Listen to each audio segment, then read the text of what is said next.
Hello friends, welcome to our YouTube channel. In this video I'm going to show you how you can turn off auto brightness feature or adaptive brightness feature in Realme smartphones. If you open your smartphone and it automatically decreases your overall light or brightness, how you can solve this problem. Before watching this video, if you have not subscribed to our YouTube channel, then subscribe it and like our video. So let's start friends. First open settings option, then swipe down. You can see there is a connection and sharing option, and then it is a wallpaper home screen. And friends, you can see there is a display and brightness option.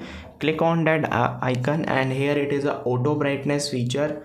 When you just turn it off, you can customize it according to yourself. You can decrease or increase your brightness according to yourself, and when you just enable it will be increase or decrease according to your room lighting system.